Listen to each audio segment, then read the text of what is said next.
Halo Smart Viewers, welcome to Movie Freak. Kembali lagi bersama gue Zulfikar, host Gen Z si paling muda, di mana kita akan ngebahas seputar film-film dan film sebagai reviewer nomor 1 di Kemanggisan. Alright, tapi kali ini kita nggak ngebahas review film ya. This is something different, something special about this episode nih.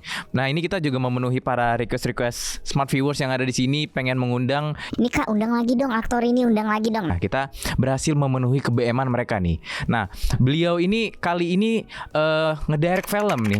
Perdana, tidak lain dan tidak bukan adalah Mas Ferdy Sulaiman. Halo Mas Ferdy. Thank you ya.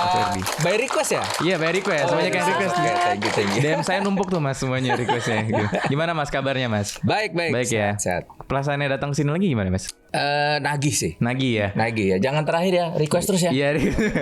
Biar datang terus ya Mas ya. Nah, kemarin kan Mas Ferdy ini kan datang sama Mbak Peti sebagai pemilik hati Mas Ferdy ya. Tapi kali ini bukan pemilik hati Mas Ferdy, pemilik hati saya ya sebagai pecinta horor maksudnya. Waduh, wah seru. Karena bisa. Hantu yang cantik banget nih, yaitu Kak Cindy Nirmala. Halo Kak Cindy. Halo. Ini nggak by request ya kalau ini ya? Enggak, kalau ini enggak request. Kalau ini request dari saya sendiri kebetulan ya. Nah, harusnya di sini udah pada tahu lah ya Smart Viewers kira-kira mau ngebahas film apa gitu kan. Jadi judul filmnya adalah Ronggeng Kematian. Nah, boleh cerita nih Mas Ferdy sama Mbak Cindy boleh jelasin dikit gak premisnya ini tentang semuanya apa? Ya full ya dari depan. Jadi jangan highlightnya aja. Okay. Highlightnya oke. Basically ada satu kejadian di Desa Mangunsari bahwa ada penari ronggeng yang menjadi panutan lah, yang lambang kemakmuran dan kesuburan desa tersebut hilang secara misterius. Dan setelah ada satu gadis yang membuka rahasia dan menguak perbuatan keji yang terjadi di situ, ternyata 4 tersangkanya adalah mahasiswa IKN, mahasiswa KKN. IKN ibu kota ya Mas ya. Habis baca ini ya. Iya. Ada 4 mahasiswa KKN yang memang 7 tahun yang lalu pernah KKN di desa tersebut. Nah, jadi cerita dimulai bagaimana kita mencari siapa nih pembunuh dan pelaku perbuatan keji itu terhadap penari ronggeng mereka. Di antara 4 itu. Di antara 4 itu, suspeknya dari 4 itu ya Mas ya. Nah, Mas sama Mas Ferdy sama Mbak Cindy, ini kan aku juga sempat riset ya. Ini kan film Ronggeng Kematian ini kan diproduksi oleh Clockwork Film sekaligus disutradarai oleh Mas Ferdy Sulaiman sendiri. Nah, film ini kan tayang bulan Maret ini ya Mas ya, dan merupakan adaptasi dari novel yang cukup terkenal yaitu bernama Ronggeng Pembalasan Sulastri. Nah, dan juga film ini menjadi film Cindy Nirmala yang berperan sebagai Sulastri ya Mas ya, Mbak ya. Betul. Nah, aku mau nanya nih, sebagai film pertamanya Mas Ferdy nih, kenapa nih milih genre horor nih Mas, kalau boleh cerita? Kenapa enggak? Karena kan itu seru lagi. Tapi kan ngedirect genre horor itu kan susah Mas sebenarnya. Susah, iya. Apalagi cuma 12 hari plus 1. Waduh. Susah banget. Tapi awalnya kan saya direct series sebelumnya kan. Series Code Helix, sci-fi, teenage drama gitu kan. Wah seru nih. Syutingnya AC melulu, ya kan, makanan banyak. Iya. Pokoknya di gedung gitu kan. Tiba-tiba syuting horor di hutan, nggak ada tenda, hujan-hujanan, apa segala macam. Tapi bercerita dengan genre tersebut tuh asik banget menurut saya gitu ya. Horor kan memang bercerita dengan gambar. Jadi permainan shot, sequence-sequence-nya juga kayaknya desainnya tuh bisa lebih eksperimental, bisa lebih, apalagi di Indonesia kan horor tuh bejibun ya. Banyak banget. So we have to have something different atau apalah penawaran yang fresh lah gitu. Dan itu yang saya coba di Ronggeng yang kita juga ngerjainnya seru gitu. Berasa yang wah ini something nih gitu. Nah, kalau ngomongin penawaran yang fresh nih, aku pengen ngeliat dari sudut point of view-nya Kak Cindy nih. Gimana? Something special about this movie itu apa sih Kak? Semuanya lagi. Ceritanya itu pertama. Kedua, aku tuh suka banget transisinya. Sama apa ya? Ini ngangkat budaya ronggeng budaya ini maksudnya gini, sekarang kan banyak banget ya film horor yang ada sangkut pautan dengan agama gitu. Dan ini kita lagi mengasampingkan itu gitu loh. Kita lagi mengangkat budaya yaitu ronggeng gitu dan seru aja sih gitu. Gimana dan kita bisa true ya sama, maksudnya nggak cuma ditempel tapi kita bikin lagunya, kita Iya. bikin tariannya, scene semuanya. dan liriknya sesuai tema. Jadi nggak cuman asal Gini gitu. iya ada rongeng-rongengnya nih gitu. Enggak, keseluruhan tuh dibuat gitu. Maksudnya ketika ada tarian ronggengnya pun, aku sama Claresta, kita yang nari pun latihannya tuh bener-bener di drill habis-habisan. Gila sih mereka dilatih sama Kak Yuyun. Mbak Yuyun Mbak ya, Yuyun, oke. cuman 4 hari guys. Dan itu mereka saya lihat latihannya tuh ada yang bener-bener nyari dari dalam banget ya. Ada. Yang kayak Ada tuh 1 hari. Iya gue ngetok gitu mau ngobrol sama Yuyun aja yang ya bentar Fer. Mereka tuh kayak lagi dihukum. Kayak harus ngeluarin inner apa gitu. Yang wah latihannya serius banget sih. Maksudnya gue happy banget sama Yuyun dan apa yang dihasilkan kedua ini karena nggak cuman hafalin koreo, bener-bener diajarin menjadi seorang penari gitu. Ya nggak sih? Sampai gerakan hantunya pun di koreo. Iya. Makanya beberapa gerakan koreo aku dan Claresta, Sulastri dan Larasati tuh sama. Iya Karena kan benar-benar memang mirip ceritanya Dirasuk. yang udah nonton ya, yang udah nonton. Si Larasati kan memang possessed gitu kan dari Sulastri. Jadi gerakannya sama, emang koreo kita sama gitu, sama persis banget. Susah nggak Mbak menyelaraskan gerakannya itu? bukan susah lagi. Kita berdua sama-sama nggak bisa nari ronggeng. Aku mungkin dulunya pernah nari itu, cuman bukan tradisional. Oh, oke. Claresta atlet karate. Oh, nyebrang banget ya? Nah, iya kan gitu. Saya Cuman pemain basket. ada. Tapi kan Mas Ferdi nggak ikut ronggeng kan? Nggak. Ada dihantisin enggak. Oh iya. Jadi itu challenge banget sih buat kita. Cuman karena kita senang dan dilatihnya sama Mbak Yuyun yang benar-benar ayo bisa. Ya terjadilah gitulah. Bisa aja deh pokoknya gitu. Tadi kan experience dengan Mbak Yuyun kan. Aku pengen nanya nih, dari sudut pandang Kak Cindy nih, memandang Mas Ferdi sebagai sutradara ini kayak gimana nih? Pertama kali ya? Kerja pertama kali. Oh iya pertama kali. Sebenarnya yang aku suka tuh karena gini, Mas Ferdi kan sutradara sekaligus aktor ya. Jadi aku tuh suka gitu pendekatan kita sebagai sutradara dan pemain ada cara tersendiri gitu loh. Misalkan ketika lagi reading atau workshop, gimana caranya? Karena kan Mas Ferdi juga bikin kelas acting ya, guys. Jadi Merangkap acting. Oh berarti jadi acting coach juga di sini? iya, dia juga gitu loh. Gokil, iya. Dia juga. Jadi Mas Ferdi benar-benar memaksa kita tanda kutip sebagai aktor untuk gimana caranya. Yuk kita menghidupkan tokoh masing-masing nih, benar-benar dibikin background story yang benar seperti apa gitu. Terus gimana caranya? Pokoknya nguatin performance actingnya sih. Tujuan karakternya harus jelas gitu. gitu. Ketika lagi acting tuh tersampaikannya tuh dengan baik gitu. Nah, itu sih. Nah itu poin yang paling aku setuju juga sih Mbak. Waktu itu kan kan Mas Ferry ini kan buka kelas acting juga kan. Terus kayak kalau ngomongin acting menurut aku tuh udah nggak perlu dilaguin lagi lah sebenarnya kan. Bahkan aku kan nonton film Ronggeng Kematian ini, kalau emang orang yang bener-bener ngeh banget sama filmnya, kadang kan pesan dari film itu kan tidak hanya melalui dialog kan ya Mas sama Mbak ya, melalui ekspresi. Orang kalau udah bener-bener ngeh, harusnya pada saat ini mungkin agak spoiler dikit ya, pada saat pinnya itu ditemukan, harusnya mereka udah tahu siapa pembunuhnya. Kalau menurut aku kayak gitu ya. Nah ini aku pengen nanya nih sama Mas Ferdi nih, kan pertama kali ngedirect film juga kan Mas. Tantangan terbesarnya tuh apa aja dan bagaimana experience ini Mas? Waktu. Waktu. Iya. Jadi gini. Iya kan. Jadi gini, sebenarnya bikin film di Indonesia tuh miracle ya. Oh, boleh. Untuk bisa semua orang satu visi, satu kepala dan kasih kolaborasi yang bareng-bareng bisa 100% tuh almost impossible. Pasti akan selalu ada downside-nya atau weak point-nya di satu departemen atau dua departemen. Dan ini kesulitannya sebenarnya yaitu kita bukan maksudnya ini juga film saya pertama, saya nggak langsung dikasih budget yang besar. Saya sadar itu, tapi skenario yang ditulis sama Alim Studio itu asik banget dan inspiratif banget. Apalagi jalur cara bercerita kita berbeda dan itu menantang banget buat saya gitu. Ini penonton kalau dikasih cerita yang kayak gini akan nangkep nggak nih? Karena bolak-balik. Tapi yang kayak gue akan flashback pada saat lu perlu informasi itu. Udah itu gue akan jalan lagi gitu. Nah itu bikin gue pengen banget bercerita dengan cara seperti itu, which is jarang banget di film horor. Tapi memang pada kenyataannya waktunya nggak cukup. Waktunya tuh kayak I need more days gitu, kayak mungkin 20 hari mungkin lebih enak gitu. Kemarin tuh 13 hari ya Mas ya kalau nggak Iya, salah. 12+1 termasuk test camp. Jadi tantangan saya sebagai sutradara adalah mengambil keputusan-keputusan yang on the spot kadang-kadang untuk tetap menjaga supaya ceritanya nyampe ke penonton.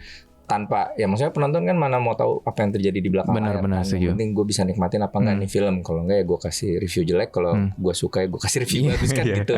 Jadi ya itu sih tantangan terbesar, bertanggung jawab terhadap karyamu sendiri sih. Gitu. Tapi kalau dilihat dari sudut pandang penonton Mas, ini yang aku senengin juga. Sekarang penonton Indonesia tuh udah lebih pintar, lebih aware gitu loh Mas.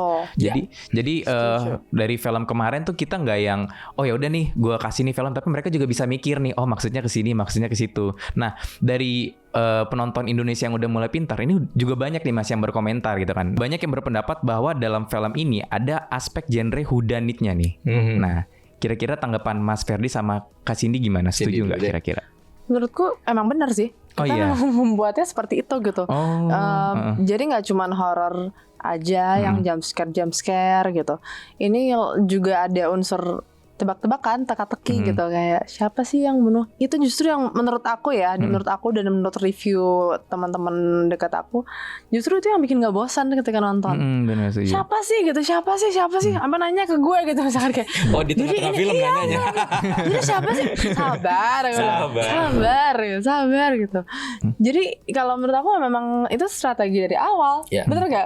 Bener kan? Dari kita tuh sebenarnya gini, whodunit itu menurut saya sebagai pencerita itu salah satu genre yang tepat untuk ngikat penonton dari awal sampai akhir film. Karena they were looking for jawaban siapa nih gitu kan yang melakukan. Berbeda dengan let's say ada orang datang ke desa dibunuh-bunuhin, terus di ujung cuman mau tahu alasannya doang. Iya benar. Ini enggak, alasan kita taruh di depan. Semua tentang si hantu dan ini kita taruh di depan. Yang kita mau cari tahu adalah siapa yang melakukan that crime gitu kan, kesalahan masa lalu itu. Dan itu menurut saya jadi strategic storytelling yang sangat tepat sih untuk dibuat kayak gitu. Dan nggak tahu sih udah berapa yang kayak gitu ya. Ini saya aja baru kayak pas baca yang seru juga nih. Terakhir yang kayak gini siapa ya? Nggak tahu juga referensinya di sini apa. Tapi itu menarik banget sih. Mbak Cindy sama Mas Ferdi, kan tadi aku juga udah sempat ngobrol di depan kan. Di film ini tuh aku suka mereka ngambil dari sudut pandang yang berbeda gitu loh Mas. Maksudnya nggak kayak film-film horor pada umumnya lah gitu kan. Biasanya biasanya flashbacknya taruh di tengah, bener. atau di akhir gitu. Justru ini aku mau nambahin gitu. Yang bikin aku juga ini kayaknya orang tuh harus nonton bener-bener nonton dari awal sampai akhir. Karena ada hint-hint yang kayak transisi waktu sekarang dan flashback itu tuh ada di setiap di setiap sequence gitu loh. Jadi tipis-tipis ada hintnya. Jadi kayak orang tuh nggak bisa miss. Untuk ke toilet tuh mungkin kayak nanti dulu deh. Iya benar. Gitu. Jadi makanya harus nonton dari awal sampai akhir. Biar tahu ya maksud ceritanya. Dan itu aku kayaknya belum ada ya, maksudnya aku nggak tahu ya udah ada atau belum gitu kita bikin film horor Indonesia yang kayak gitu. Ini lumayan jadi fresh banget gitu. Kayak oke, ini nggak cuman flashbacknya nggak cuman di awal dan akhir atau di tengah gitu, tapi ini bener-bener tipis-tipis pelan-pelan makanya itu yang nggak bikin bosan sih. Dan sebenarnya kan film horor itu kan revolve around fear ya, rasa takut. Benar. Nah mungkin yang sudah takutnya sama si setan itu sendiri atau takutnya sama si killer atau apa gitu. Tapi di sini sebenarnya ketakutan yang paling besar kita merasa bersalah atau kesalahan yang kita buat di masa lalu. Sebenarnya itu tema film ini kan, bahwa kesalahan di masa lalu itu bukan hak pelakunya untuk ngelupain atau memaafkan dirinya. Itu hak si korban untuk maafin dia atau membalasnya dengan setimpal. Nah jadi itu kali yang membedakan, bahwa yang dirundung ketakutan tuh ketakutan sama kesalahannya dia sendiri bukan gitu kan, sama setannya per se ya gitu. Dan malah ada yang kemarin bilang ini genre-nya superhero ya, kok kayak origin story of a superhero. Iya gitu benar kan? benar. Tapi ini berarti ngambil dari perspektif si pembunuhnya juga ya Mas ya, kalau film ini. Sangat makanya di awalnya Dari seperti awal. itu. Dulu kalau mungkin yang sebelumnya kan ada banyak yang template-nya lebih kan sudut pandang orang biasa masuk desa digangguin hantu, terus kita tahu kenapa sih ini hantunya gangguin kan gitu. Benar. Ini enggak, kita justru tarik langsung what happened sama kehidupan dia sebelumnya. Desanya jadi gimana? Objektif karakternya penari, objektif tunangannya dan ibunya dan segala macam. Baru ada si pelaku cuk datang.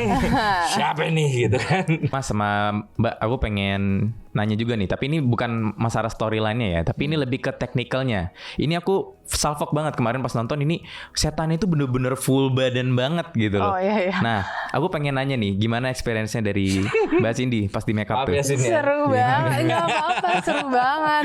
Jadi make upnya itu membutuhkan waktu sekitar 4 jaman ya, 4. Makin lama makin cepat. Makin lama makin cepat betul. Awal-awal ada agak-agak adaptasi dulu gitu, karena kita nggak ada workshop. Nggak ada tes make up yang full gitu. Semua persiapannya sangat singkat. Tapi dengan waktu yang kayak gitu, aduh, aku sih udah salut banget ya sama film kita sendiri. Kayak, boleh kan salut ya? gitu. Boleh kan kan ya? Gak apa-apa dong. Aku aja terharu gitu, kayak aduh filmnya ternyata aku suka gitu.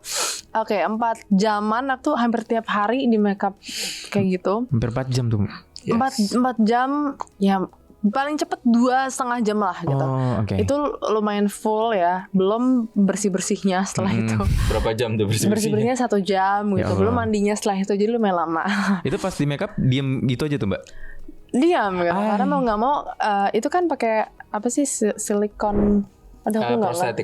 Ya, prostetik untuk muka, dan tangannya kan dibikin juga tekstur kayak lumpur-lumpur sumur gitu kan. Karena dia kan penerongnya nggak pakai tangan panjang, jadi banyak makeupnya. Iya, cuman bajunya aja, yang bajunya masih baju ronggeng gitu. Terus iya nggak bisa ngapa-ngapain ya, cuman diem aja gitu. Dan kalau lagi lokasinya lagi panas dan mostly panas ya gitu. Karena kita outdoor bayangkan. Kalau lagi panas suka ini kan kayak agak ngeletek gitu loh. Jadi mereka tuh harus ngejagain banget.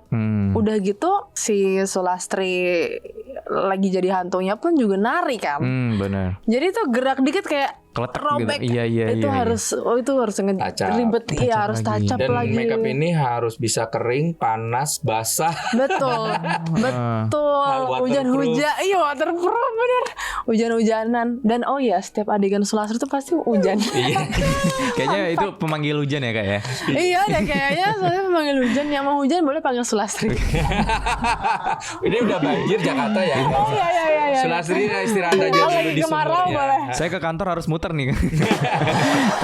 Aku mau nanya dari perspektifnya Mas Ferdi, ini prosesnya ini seperti apa nih Mas? Untuk make upnya sama kok make upnya itu kalau boleh tahu kenapa hitam-hitam semua gitu setannya gitu? Oh oke. Jadi yang untuk film ini kita dibantu sama Mas Anwar Gepeng buat special effect makeup, sama Fikri Dayak juga untuk makeup karakter dan juga makeup special effect-nya. Nah, konsep dari tim makeup dan saya itu adalah karena dia udah lama di sumur kan. Dan sumurnya itu bukan sumur isi air bersih yang kayak bisa buat mandi, bisa enggak. Ini sumur tua yang udah nggak dipakai. Udah nggak ada isi. Yang istilahnya kayak got comberan. Pernah nggak sih kita kalau di pinggir-pinggir kota gitu yang isinya udah segala macam sampah, kencing anak-anak, itulah apa segala macam. Dan 7 tahun loh di sana gitu kan. Istilahnya mayatnya membusuk dan apa. Jadi waktu itu ada beberapa reference yang gini, kalau misalnya apa yang terjadi sama kulit manusia pada saat dia terus-terusan berada di air dan membusuk, ya itu ternyata melupas dan ditambahin kayak danur, kayak bilur-bilur dan luka-luka yang kebuka ya kayak gitu. Dari kita berangkat dari situ. Misalnya ada itu yang kasih komen, ini Sulastri kejebur di mana sih, comberan? Iya memang comberan, air comberan itu beneran gitu kan. Itu referensinya untuk makeupnya si Sulastri. Tapi Kak Cindy aman ya kulit ya, nggak iritasi gatal-gatal ya? Nah untungnya ya aku tuh juga beruntung sih kayak kulit aku tuh ketika dipakein prostetik, dipakein latex justru mulus loh.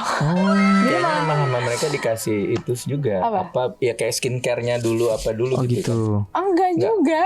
Jadi emang waktu itu si Dayak juga bilang sih, tim makeup juga bilang kayak untung ya kulit lo nggak, kan ada beberapa Bereaksi. yang kena alkohol dikit aja langsung merah-merah. iritasi Iya, gitu. bener. Aku tuh nggak, justru ketika abis lepas makeup tuh rasanya kayak abis peel off dari Masker. iya. Oke. Iya beneran. Ada aloe vera dan vitamin E-nya. Glowing Iya ya. betul. Itu mau Cobain. nanya, Bu Ayu. Ya ini nggak ada di kamera tapi Bu Ayu kemarin kan setengah muka itu dipakein prostetik juga, itu iya. jadi setengah smooth setengah. Lu pakai skincare apa? Iya, jadi pakai prostetik itu bereaksi nggak tuh? Lumayan. Jadi halus apa jadi buruk? Peri-peri dikit gitu ya. Oh, jadi perih. Ah, nah itu ya, itu biasanya gitu ya. Iya. Iritasi ya. Biasanya tuh banyak banget temen aku juga yang kayak gitu. Untungnya aku tuh nggak. Tadi kan sempat singgung soal masalah 13 hari nih. Ini kan aku pengen nanya nih tentang pemilihan lokasinya nih. Kenapa nih kok milihnya di Jogja ya, betul ya Mas Ferdi ya? Terus juga kenapa prosesnya itu cuma memakan waktu 13 hari aja? Kalau kenapa sih harus tanya sama produsernya ya? Karena memang waktu itu dikasihnya segitu. Oke. Template produknya mereka itu syuting 12+1. Tapi memang Ronggeng itu waktu itu film horor pertama mereka, which I not agreeing with template itu. Kayak ya kalau drama sih bisa Pak, tapi kalau horor kalau gitu bisa ya? kita dikasih lebih. Teknisnya ribet banget soalnya. Ribet dan risetnya kan lama. Maksudnya dia misalnya abis didarahin, dikeringin darahnya, dibersihin terus didarahin Harus lagi. basah. Iya, ada momen itu Ada lagi. momen itu basah kering. Maksudnya Basah kering. dan waktu pas 7 hari awal kita cuma punya satu kamera, Iya. ya kan. Jadi film horor kan bercerita dengan gambar ya, shotnya harus banyak. Benar-benar. Ya kan Teknis nggak sih. bisa yang cuman dia ngomong master nggak bisa gitu kayak frame by frame. Nah itu yang sebenarnya saya nggak setuju bahwa film horor diselesaikan dengan waktu itu, kecuali banget yang misalnya emang terjadi satu ruangan yang main cuma 4 orang. Iya. Mungkin kalau skripnya dibangun seperti itu oke lah, tapi jangan dijadikan standar, apalagi mau bercerita sesuatu yang kayak gini, lokasinya banyak, pemainnya banyak Ada gitu. ritual-ritual. Ada ya kan? ritual dan apa Iya, iya. gitu. Jangan dipaksain lah. Biarkan kita berkarya lebih leluasa. Kalau bisa dikasih ya mungkin 20 hari lah, 3 minggu lah. 3 Enaknya minggu itu. minimal tuh sebenarnya. Iya, karena ini matematika ya. Ini kan pada jago-jago nih. Yang menonton matematika. Coba deh. Misalnya taruhlah, ini film 12 hari plus 1 90 scene. Pecahannya mungkin jadinya 120. Kita kemarin 134 scene. Kalau cuman taruhlah 13, berarti seharinya kan 10 scene ya. 10 scene itu let's say mau bikin berapa shot? Satu scene-nya itu kira-kira makan waktu berapa tuh? Dari mulai ngeset lampu, makeup dan sampai mungkin sejam 2 jam kan? Ya kan? Ya kalian 10 aja. Mau kerja 20 jam tiap hari? Wah, nggak tidur saya. Belum ditambah cuaca. Belum cuaca, kehujanan dan Betul. segala. Belum ya tidurnya mereka. Maksudnya kan kayak sama kru butuh tidur. Iya, kalau kurang tidur kan ngaruh ke performance juga ya Mas Iya, ya. makanya jadi matematikanya nggak masuk sebenarnya untuk membuat film seburu-buru itu sebenarnya. Jadi untuk teman-teman di filmmakers, tolong ya, saya tahu ini bisnis, tapi kita juga membuat karya yang bisa dibanggakan karena film itu forever loh. Benar-benar. Akan ada di itu tuh forever gitu, bukan yang kayak tayang di TV besok Iya, udah iya. nggak ada gitu. Apalagi sekarang kan bisa nonton di Netflix kayak gitu-gitu ya Mas ya. Nah tuh dengerin tuh Smart Viewers. Nah nanti bakal saya hitung ya Mas ya matematikanya, walaupun statistik saya 40 sih ya. Cuman coba dulu aja gitu. Nah Mas tadi kan kita sempat ngomongin waktu ya, cuman 13 hari ya. Ini kita berandai-andai aja nih Mas ya. Seandainya, semisalnya ya kan, Mas Ferdi terus sama Kak Cindy dikasih waktu tambahan sama budget tambahan nih, apa yang pengen Mas Ferdi ubah atau ditambahin lagi dalam film ini? Kalau kita taunya dari awal, pasti kita akan perbaiki skripnya untuk menyesuaikan dengan waktu tersebut gitu ya. Maksudnya kalau misalnya kita dikasih 3 minggu, ya udah banyak sekali tuh perencanaan di produksi yang bisa kita matengin. Kayak waktunya workshop buat makeup hantu, waktunya workshop buat narinya pastinya juga dipanjangin. Karena kemarin akhirnya Mbak Yuyunnya itu ikut ke Jogja untuk pick up the the practice yang nggak bisa dilakukan sebelum syuting. Jadi sampai syuting di sela-sela mereka latihan. kita. Iya, apalagi Wongso ya.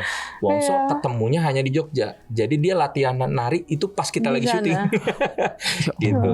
Untungnya dia anak dari ISI ya. Jadi acting bisa, nari bisa, segala bisa.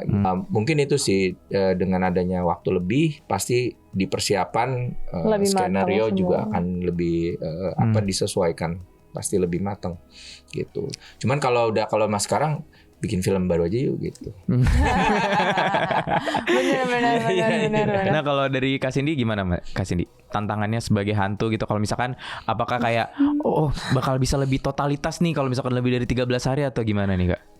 Aku lebih ke mikirin jam syutingnya sih. Jam syuting kalau jam misalkan kerja. jam kerjanya sih gitu. Kalau misalkan ditambahin hari aja akan lebih sehat syutingnya betul. gitu. Semuanya juga lebih happy gitu ketika lagi kerja. Ke situ sih aku lebih ke situ karena I think itu yang paling penting ya gitu. Iya, pengennya tuh kita dapat istirahat cukup. Jadi seger juga otak sama ini untuk ya bikin sesuatu yang asik gitu. Iya, untuk berkarya lebih baik lagi gitu.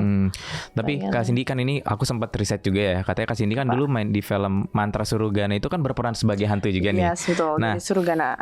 Ini tanggapan Kak Cindy nih kayak waktu itu kan jadi hantu terus sekarang jadi hantu lagi. Bagaimana experience-nya, kayak enjoy kah atau? Kalau dibilang enjoy jadi hantu agak lucu juga agak ya. serem ya. Agak enggak yang gimana ya, cuman untungnya aku tuh orang nggak penakut.